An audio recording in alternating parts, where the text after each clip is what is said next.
Romanos capítulo 3, vamos a comenzar la lectura. Estamos tratando la justificación de Dios, la justificación del creyente, doctrina que viene siendo enseñada desde el Antiguo Testamento. Por eso el apóstol utiliza dos ejemplos del Antiguo, Abraham y David, para hablar acerca de esta verdad. Recurre a esto de nuevo en Gálatas capítulo 3 y después en Hebreos el capítulo 11. Vamos a leer Romanos capítulo 3, comenzando nuestra lectura en versículo 21. Pero ahora, aparte de la ley, se ha manifestado la justicia de Dios, testificada, podríamos decir de otra manera, anunciada, por la ley y por los profetas. Esto es un testimonio como el de Job capítulo 28, en cuanto a la sabiduría. La tierra, los cielos, las aves del cielo, los peces del mar, las bestias del campo, todos hablan de ella, pero no la poseen. La sabiduría dice, la tierra dice, no está en mí. Los montes dicen, no está en mí. Los peces y las bestias del campo y las aves de los cielos dicen, no está en nosotros. O sea, nosotros damos testimonio de esa sabiduría, pero no está en nosotros. De la misma manera, la ley testifica de la justicia de Dios, pero claramente dice, no está en mí. Los profetas dicen, nosotros también anunciamos esta justicia de Dios, pero obviamente no está en nosotros. Y cuando hablamos del testimonio de la ley y de los profetas, es suficiente, más que suficiente, para la conversión de un alma. Ustedes se acuerdan cuando el rico murió y Lázaro, dice que estaban en dos lugares que se podían ver, pero estaban separados por un abismo. Y el rico estaba en un lugar de tormento y el Lázaro estaba en un lugar de descanso, lo que la Biblia llamaba el seno de Abraham. Pero había una cima que dividía a los dos y el rico le ruega a Abraham y lo llama a Abraham y le dice, manda a Lázaro que moje su dedo en agua y que toque mi lengua para por favor calmar este tormento que estoy sufriendo. A lo cual Abraham le dice, no se puede, no podemos cruzar de un lado al otro. Entonces el rico le dice a Abraham, manda a alguien de entre los muertos que vaya a mi casa. Tengo 5 hermanos. No quiero que vengan a este lugar. Y Abraham le responde a él esta frase. La ley y los profetas tienen. Y luego agrega una palabra tan sencilla. Óiganlos. A lo cual el rico le responde a Abraham, dice, no. Pero si alguien va de entre los muertos, oirán. A lo cual Abraham responde al rico y le dice,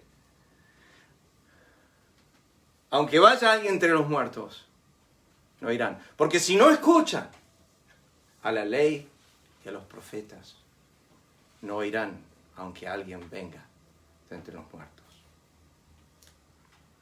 Para no ir a ese lugar de tormento, Abraham dijo al rico, deberían estar escuchando la ley y los profetas. Ellos han anunciado la justicia que necesitas para no ir a ese lugar. Ellos le han dicho al hombre lo que es bueno y lo que tiene que hacer. Y el hombre no ha prestado atención. Está tan cerca esa palabra que Moisés, uno de los profetas antiguos, en Deuteronomio 30, a lo cual Pablo cita en Romanos 10, dice, está cerca, en tu boca y en tu corazón. Esta es la palabra que predicamos. Que si confesares con tu boca que Jesús es el Señor y creyeres en tu corazón que Dios le levantó a los muertos, serás salvo, serás justificado, serás perdonado. ¿Cuán lejos está la salvación de todos los hombres? Está cerca, está en sus bocas, está en su corazón. Dios las puso disponibles en el lugar más cercano. Porque la Biblia dice, con tus palabras serás justificado o con tus palabras serás condenado. Cuando dice que la ley testifica, bueno, todos los sacrificios del Antiguo Testamento. El hombre que traía un cordero tenía que dar cuenta. Esto es lo que yo presento para mí, para mi pecado. Traía un cordero y lo traía al altar y lo traía al sacerdote. Y veía cuando el sacerdote tomaba su cordero y lo mataba delante de él. Y decía, este es el lugar tuyo. Este animal muere en tu lugar. Y el hombre decía, ajá, no muero yo, muere él. Claro, Dios dijo, el primogénito, la primicia del animal, ese me traerás a mí. Y pondrás tus manos sobre él, y los pecados le eran a manera figurativa imputados sobre ese animal, y luego era sacrificado por él en su lugar. Dios estaba testificando como al principio cuando Adán iba a pecar en el huerto. ¿Qué hizo Dios para cubrirlos? Dice, mató animales y los cubrió, los vistió. La forma de poder vestir a Adán era a través de la muerte de un animal. Tuvo que derramar sangre Dios para poder vestir a Adán y a Eva. Y ya desde el huerto Dios comenzó el derramamiento de sangre. La ley ya lo anunciaba. Los profetas ya testificaban de esta justicia, que era un regalo de Dios, era una dádiva de Dios. Algo que no podía comprar con dinero, ni obtener por obras. Era absolutamente gratis, era totalmente de Dios. La ley lo testificó en cuando lo llamó a Abraham y dijo, Abraham, sé que tienes un hijo ahí en casa, quiero que lo vayas y lo sacrifiques. Dios jamás pidió un sacrificio humano. El único sacrificio humano aceptable a Dios fue su hijo. Pero lo probó Abraham. A veces Jehová probó a Abraham y le dijo, toma tu hijo, el único que tienes, el que amas, y llévalo al monte y sacrifícalo allá por mí. Abraham no entendía ni jota lo que Dios estaba haciendo, porque le había prometido que ese iba a ser el hijo de la herencia. Pero la ley estaba dando un testimonio acá, este es el testimonio quizás más profundo. Porque cuando Dios le dijo a Abraham, toma tu hijo, tu único, el que amas, estaba pensando en, próximamente él iba a tomar su único, al que amaba, y lo iba a llevar al sacrificio. Bueno, Abraham toma a su hijo y va al monte, y cuando está en el monte, el hijo le dice, pa, está la leña, está el fuego, pero lo que está faltando acá es el cordero, y Abraham le responde al hijo, le dice, hijo, Jehová proveerá el cordero, no te preocupes, Dios va a preocuparse de eso cuando estemos ahí. La fe de Abraham era tan tremenda que cuando miró a sus siervos que habían llegado al monte, le dijo, quédense acá, yo y el muchacho subiremos, y luego utilizó una palabra plural, volveremos. No sabía lo que iba a pasar en el monte, él lo iba a matar a su hijo, estaba seguro de eso, pero él creía que Dios se lo iba a dar de entre los muertos, como dice Hebreos capítulo 11, versículo 19, pensando que Dios lo iba a resucitar de los muertos, del cual, dice la Biblia en sentido figurado, lo recibió. Abraham obedeció. Pero cuando llegó a ese lugar, levantó el cuchillo para matar a su hijo. Lo puso en el altar. Siempre pienso en la templanza de Isaac. Qué confianza en su padre. ¿Qué hijo aceptaría ser sacrificado por su papá? Lo puso ahí en el altar. Estaba listo para matarlo. Levantó el cuchillo para clavarlo. Y cuando estaba el cuchillo en el aire, me acuerdo de esta historia contada por mi papá cuando éramos los devocionales en casa y yo era chiquitito. Y me acuerdo de mi padre leyendo esa historia en Génesis capítulo 22. Y cuando de repente llegó a esa parte, y yo estaba escuchando con gran atención, mi papá pegó un grito. ¡Abraham! Le dije así. Una voz del cielo que le dijo, ¡Abraham! ¡Abraham! No toques al muchacho. Siempre pienso en eso. ¿Saben por qué? Porque cuando la espada de Jehová se levantó para matar a su hijo, no hubo una voz del cielo que diga, no toques al muchacho. Esa espada siguió bajando por amor a nuestras almas. No hubo ningún freno, nada. La ley y los profetas testifican acerca de esto, pero esa historia es una de las más demostrativas del Antiguo Testamento de lo que iba a pasar. Pero lo más interesante de todo es, años atrás yo estaba escuchando a un profesor enseñar esto. Y dijo, cuando Jehová dijo, en este lugar, este mismo lugar, donde Abraham llevó a su hijo y donde puso el altar y donde puso la leña, donde puso a su hijo encima, Dios dijo, en este lugar, geográficamente, 4000 años más tarde, se va a ver el mismo altar, pero en forma de cruz, mismo lugar, el monte Moría.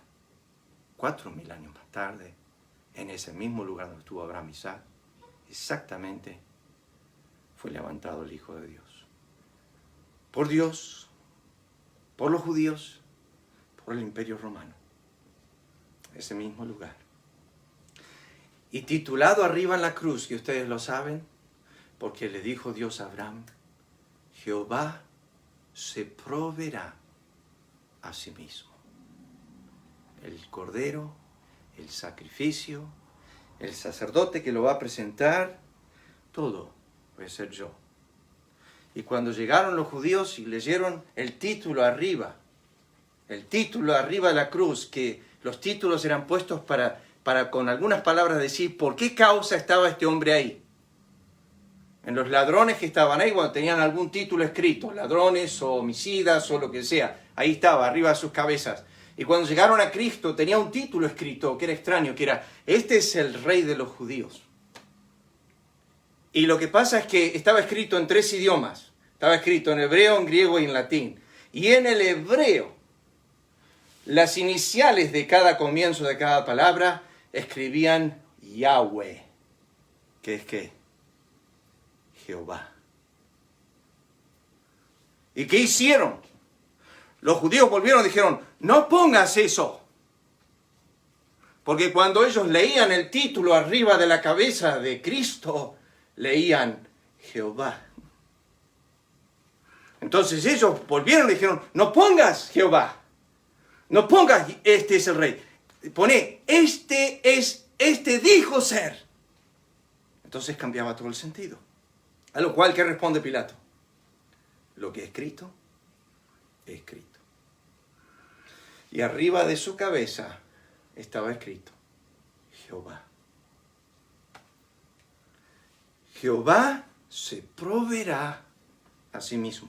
Una historia de 4000 años atrás, de un hombre llamado Abraham, con su hijo Isaac, al cual Dios frenó ese sacrificio y proveyó un carnero.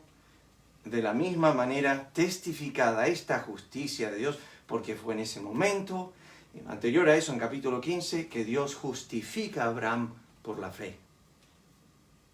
Justifica a Abraham por la fe. Por eso cuando Pablo dice es testificada por la ley, bueno, es testificada por el tabernáculo. Yo en casa tengo un tabernáculo, los que han ido a casa lo han visto, está en una pared así grande. Y Lili, usted me debe una visita a casa, y Jessica y Lucas también a visitarnos. Y acá tenemos ahora a Waldo y a Mariana, que pueden venir a casa cuando quieren la semana a visitarnos. Onelia, usted puede venir con Lili. Bueno, tengo un tabernáculo, y el tabernáculo tiene lo que se llama doble cruz. Cuando uno miraba el tabernáculo tenía una puerta de entrada. Lili, ¿usted tiene una lapicera ahí? ¿O alguien? Para no molestar a... Allá, salud, arriba. Mira, acá, en negro. Ahí está, acá está. Gracias, Lucas. Ahí va. Miren esto. Acá lo voy a dibujar un segundo. Lo han visto esto muchas veces. Pero bueno, ahí tienen lo que era el formato del tabernáculo. Y tenía una sola puerta. Yo soy la puerta. Cristo dijo. Tenía un altar de bronce acá, un lavacro acá, y después adentro tenía un lugar santo y lugar santísimo, dividido por un velo. Al entrar de este lado había una mesa, se llamaba la mesa de proposición. De este lado el candelabro. En el centro un altar de incienso. Y cruzando el velo, un arca del testimonio. Cuando uno hace la línea, ¿qué hay? Una cruz. El tabernáculo estaba testificando de Cristo crucificado. ¿Okay? Había 7 piezas. 1, 2, 3, 4, 5, 6. Falta una. Porque el tabernáculo adentro se dividía en 2 piezas. Una era el arca y el otro era la mesa o el propiciatorio. Lo que iba hasta arriba del arca, que era una tapa. El propiciatorio era lo que cubría las cosas que estaban adentro. Y Dios reposaba ahí. Y Dios dijo, desde ahí hablaré contigo, donde apliques la sangre. O sea que Dios tenía comunión con el hombre en base a la sangre. Ninguna otra forma. No vengas si no hay sangre por medio. Trae la sangre. Pero afuera del tabernáculo estaban las tribus de Israel, ordenadas de a 3. 3 por un lado. En total 12. Gracias, Lucas. Y estaban formadas de esta forma. ¿Qué hay afuera? Otra cruz. Había 2 cruces. Una adentro, una afuera. Todo un diseño divino. Lo que estoy llevando es a esto. Está testificada por la ley y por los profetas. Dios ya viene hablando esto hace siglos. Dios lo viene anunciando en Isaías 53 o el pasaje que ustedes quieran mirar en la Escritura. Está anunciada esta justicia de Dios en el Evangelio. Y el Evangelio está anunciado a través de toda la Escritura. Los 2 caminos están anunciados del principio. En Génesis capítulo 4 tenemos los 2 caminos. El camino de obras, ese lo ofreció Caín. Trajo lo mejor de lo que él había plantado. Dios dijo, eso no quiero. Yo te dije lo que quiero. Caín dijo, yo hago lo que hago, yo hago lo que yo quiero. Y Dios dijo, está bien, haz lo que vos querés, pero no lo bendigo. No es acepto. ¿Y cómo sabemos que Dios le habló a esos 2 muchachos, Abel y Caín? Porque la Biblia dice que Abel por fe ofreció más excelente sacrificio que su hermano Caín. ¿Cómo viene la fe, clase? La fe dice viene por el oír, y el oír por la palabra de Dios. Para poder tener fe, Abel tuvo que haber oído.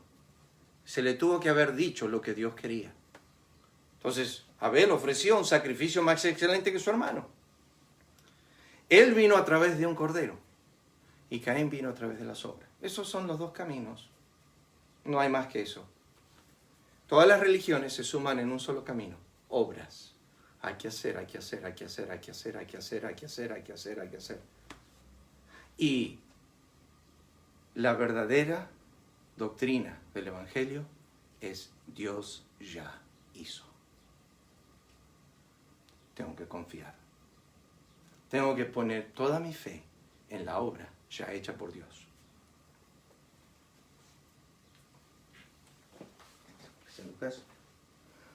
Fíjense, vamos a ir leyendo. Capítulo 3, versículo 22. A esta velocidad vamos a llegar mañana, ¿no? Mi esposa ya me está mirando como diciendo, ¿te apurás, por favor? La justicia de Dios por medio. Voy a ir lento esta mañana, como siempre, pero tratar de abarcar un poco más. Lo que necesito, queridos hermanos, es que entendamos el contenido de esta justificación, que es todo Dios, es solamente Dios. Cuando tú como creyente lo entiendes y cuando entiendes que fue una dádiva, una de las cosas que más me hace llorar a mí es una canción que a veces cantamos en Ezeiza, que comienza así, ¿por qué me escogiste a mí?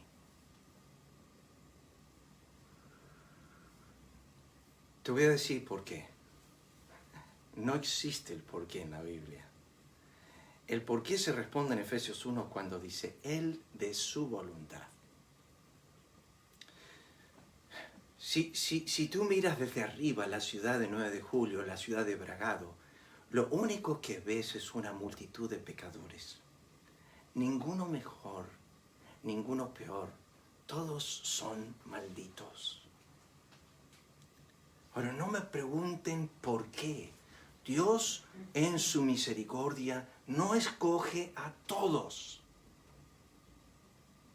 pero a los que escoge, y son muchos, porque la Biblia dice en Apocalipsis 7 que es una multitud que no se puede contar, a los que llama, a los que escoge, los escoge, como dice Oseas 14:4, de pura gracia. No hay mérito alguno en el alma que se siente haber sido escogido por Dios.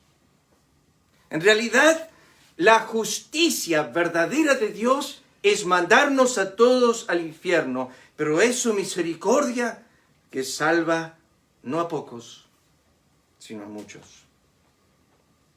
Ahora quiero que noten lo que dice el versículo 22. Dice, la justicia de Dios, ¿qué está flotando en el aire? No. Acá Dios nos revela a dónde se encuentra esta justicia. Por medio. Este es el medio. Esto es un tema que está a través de las Escrituras y a mí me gusta llamarlo los medios de gracia. Parecen ser a veces humanos los medios. A veces es la iglesia que Dios usa. Pero fíjense lo que dice el versículo 22. La justicia de Dios por medio de la fe. ¿En quién dice? Ok, entonces escuchen. La justicia de Dios, cuando hablamos de la justicia de Dios, ¿a qué persona de la divinidad hablamos? Sabemos que hay 3 personas en la deidad. ¿Qué persona hablamos cuando decimos la justicia de Dios? ¿Que vendría a ser quién? El Padre. Esa justicia del Padre, Él la ha canalizado a través de otra persona. Entonces Pablo dice la justicia de Dios por medio de la fe en ¿qué? En su Hijo, Jesucristo. Entonces, si tú quieres conocer esa justicia, no es a través, por medio de las obras. No dice eso la Biblia. La Biblia descarta obras. Dice, no trates de hacer algo. Porque no tiene que ver con algo, tiene que ver con alguien. Tiene que ver con una persona. La justicia de Dios por medio de la fe. Entonces, el medio que nos da esa justicia es la fe. No obras, sino fe. ¿Fe es qué? Es una confianza no ciega, sino verdadera y genuina sobre lo verdadero de Dios. Su palabra, inamovible, inmutable a través de los siglos. Pero fíjense lo que dice el versículo 22. Por medio de la fe en Jesucristo. Y hay 2 temas que esta mañana no voy a desarrollar, que mi anhelo era desarrollar, pero déjenme decirles esto. La esencia de esa justicia se revela en 2 aspectos de Cristo. Más adelante, hasta el versículo 26, va a revelar el segundo aspecto. Pero el primer aspecto es su persona. El segundo aspecto es su obra. De ahí se ramifican muchas. Voy a repetirlo. Su primer aspecto de justicia es su persona. El segundo es su obra, o lo que llamamos nosotros su cruz, o lo que llamamos su hacer. Entonces, ¿dónde Dios va a exponer esta justicia para que el hombre pueda tomarla y recibirla, creerla y obtenerla? Es en la persona y en la obra de su Hijo. Importante para establecer esto. Fíjese lo que dice el versículo 22. La justicia de Dios por medio de la fe en Jesucristo para todos los hombres. ¿Dice eso el texto? No. La justicia de Dios es para todos los que creen. Bueno, esta dádiva viene con una condición. La dádiva de Dios no es como la vida. Quiero decir, la justicia de Dios no es como la vida. Yo no tengo que creer para tener vida física, estamos hablando. Waldo no se levanta a la mañana y dice, Señor, creo, dame vida. Él recibe la vida. Job dijo cuando estaba tan desanimado, ¿por qué se le da vida al hombre? que quiere morir. No sé si has estado ahí, pero yo sí. Cuando mi papá se enfermó, yo me quería suicidar. Pasé un muy mal momento. Me di cuenta de mi debilidad como ser humano y que poca confianza tenía en mi Dios y cuán aferrado estaba a un hombre, mi padre. No sé si has tenido alguien así con quien te aferras tanto, que amas tanto, que si te lo quitan es como, no me da más ganas de vivir. He pensado con mis hijos, seguramente con los tuyos. Algo que amas tanto, decís, que el Señor no me los quite. Y hay gente que no desea seguir viviendo después de algo así. Pero la Biblia nos dice claramente que esta dádiva no es como la vida, que Dios la da a todos los hombres. No es como el aire que respiras. Yo sé que hay momentos que por ahí el doctor te dice, estás enfermo, estás mal, y vos vas a Dios y decís, Dios, seguí dándome vida, por favor, saname de esto, por favor, ayúdame, no me quiero morir aún. Y así es como es el rey Ezequías, y me parece bárbaro. Todos queremos seguir viviendo. Es lo más natural. Pero la justicia de Dios es un don, como la vida, que viene condicionado a la fe. Tú tienes que creer para obtener esto. Yo sé que la fe también es un don de Dios. Eso lo dice Efesios 2. Pero sigamos leyendo. Para todos los que creen, porque no hay diferencia, por cuanto todos pecaron. Entonces, todos están bajo condenación, como dice Romanos 3:20, y están destituidos de la gloria de Dios. Esto ha sido un trabajo enorme para mi mente, descifrar esta frase que por tantos años estudié, la frase destituir de la gloria de Dios. A mí me gusta la definición de Piper sobre esto. Primeramente, el estudio de la misma palabra. Destituir, déjenme decirles, una de las cosas que desarrollé casi a lo último esta mañana. Escuchen esto. Destituir, definición es quedarse corto, faltar, padecer necesidad, pobre. Empecé a entender el significado de esta palabra. ¿Por qué? Porque los versículos, que donde está esta palabra griega, destituir, son, por ejemplo, el joven le dijo, todo esto he guardado de mi juventud. ¿Qué más me falta? Esa es la palabra destituir. He hecho todo lo que me dijiste hasta recién, pero ¿qué es lo que me falta? En Marcos, Cristo dijo, entonces Jesús mirándole lo amó, misma historia, una cosa te falta. Anda, vende todo lo que tienes, dáselo a los pobres, tendrás tesoro en el cielo, ven, sígueme. ¿Qué le faltaba al joven? Cristo. Él dijo, ¿qué me falta? Cristo. Tenés todo lo demás, pero no tenés Cristo. Tenés el mundo, tenés su gloria, tenés la plata, no tenés Cristo. ¿Qué pasa? Ese mundo, su gloria y todo, más o menos tiene 70, 80 años de duración. Cristo, esa posesión es eterna.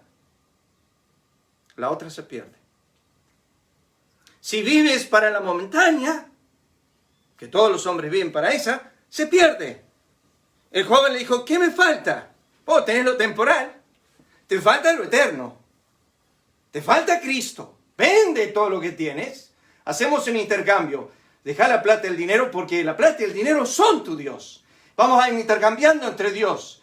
Tu Dios que es el dinero, no quiero que lo tengas más. Y tu Dios que es Cristo, que no es, ese quiero que sea tu Dios.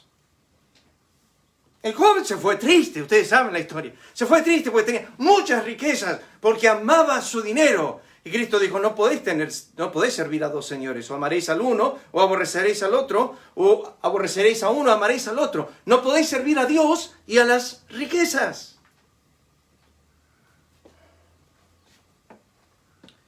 Entonces, eso fue lo que le dijo Cristo. Escuchen estas palabras donde se encuentra esta palabra destituir. En la historia del hijo pródigo. Cuando todo lo hubo malgastado, vino un gran hambre a aquella tierra y comenzó a faltarle. Tenía necesidad. Pablo dijo también esta misma palabra, destituir. Sé vivir humildemente, sé tener abundancia en todo y por todo estoy enseñado. Así para poder estar saciado como para poder tener hambre. Así para tener abundancia como padecer necesidad. Faltante, destituido. No tengo lo suficiente. Le explico lo que significa entonces ser destituidos de la gloria de Dios. Me falta Dios y su gloria. Me falta su amor, me falta su perdón, me falta su misericordia, me falta su gracia, me falta su justificación. Estar destituido de la gloria de Dios es estar faltando de Dios. Es ser rico para con el mundo y pobre para con Él. Lucas capítulo 12. Es un hombre a quien le falta Dios, pero es en dos direcciones.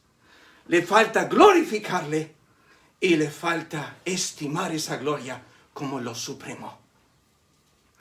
Y cuando Pablo dice, todos pecamos, escogimos lo bajo del polvo del mundo como más sublime que lo alto del cielo y su gloria. Y decidimos que un poco de placer por 70, 80 años es más glorioso que la gloria misma de Dios. Y por eso Pablo al principio de Romanos 1 dice, no le glorificaron como a Dios, cambiaron su gloria y no aprobaron tener en cuenta a Dios. O sea que los hombres desecharon la gloria de Dios y por desecharla están faltando, tienen necesidad de esa gloria y van a morir sin poder disfrutar a Dios eternamente. Están separados de esa gloria, necesitados de esa gloria. No lo saben. Te quiero decir algo esta mañana, que cuando estabas en el mundo, yo me crié en una casa cristiana. O sea, mi padre y mi mamá me enseñaban la Biblia. Y yo no supe lo que es andar en la droga, robar, mentir.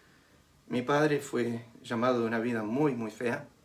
Sus padres se separaron cuando él tenía 9 años. Y él se fue a vivir desde los 9 años en las calles de la ciudad llamada Portland, Maine. Y él vivía solo. Y él dijo, probé todos los pecados habidos y por haber, me dijo. Y a los 17 años, como dice Proverbios 1, estaba hastiado de pecar. Ya no encontraba qué hacer. Me había podrido. Tan podrido estaba, dijo, que a los 17 años, sin el conocimiento de Cristo, me quise suicidar porque estaba cansado de la vida. A los 17 años, llega una tarde hacia la casa de su mamá.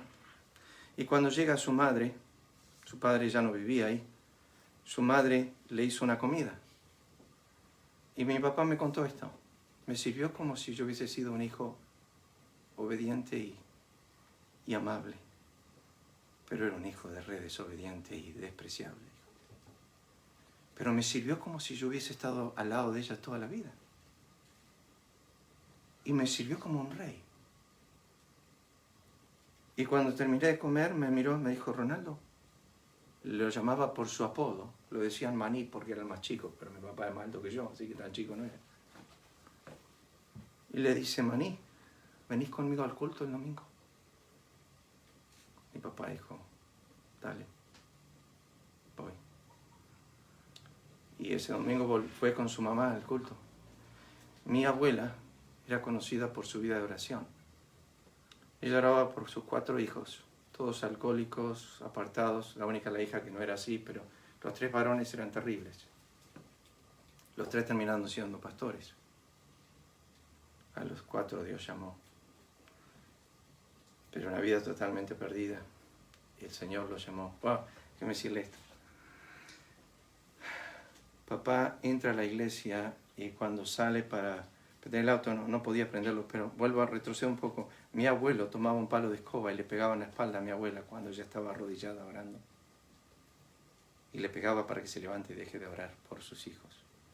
Y mi abuela, rebelde como era, se mantuvo de rodillas mientras su esposo la golpeaba, porque tenía más preocupación por el alma de sus hijos que por su cuerpo.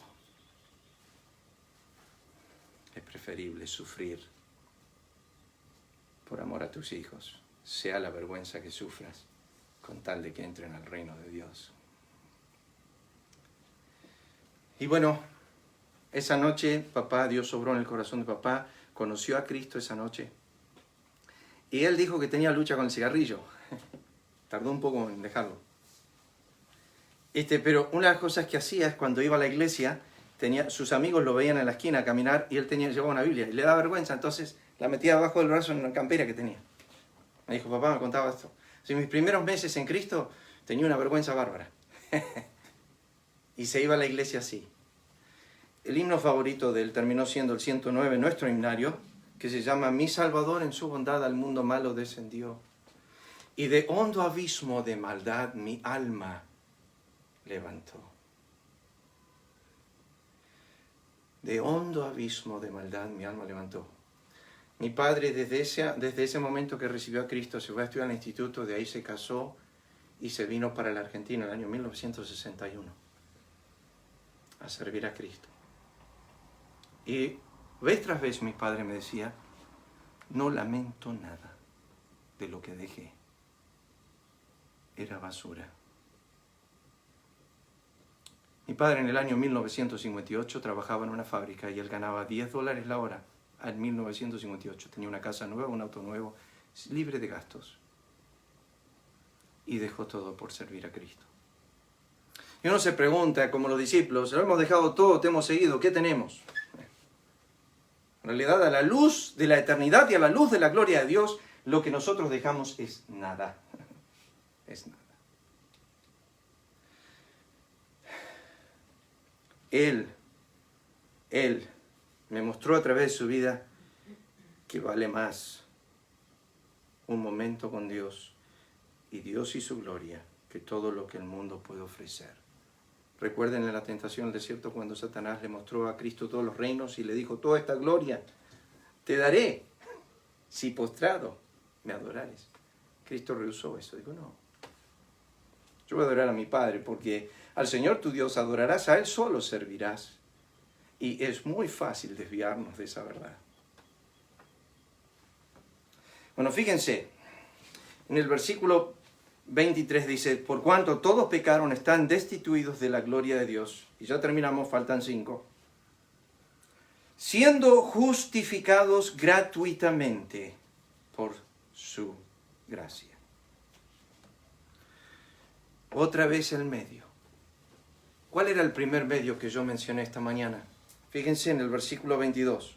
La justicia de Dios por medio de la fe en Jesucristo. Eso es su persona.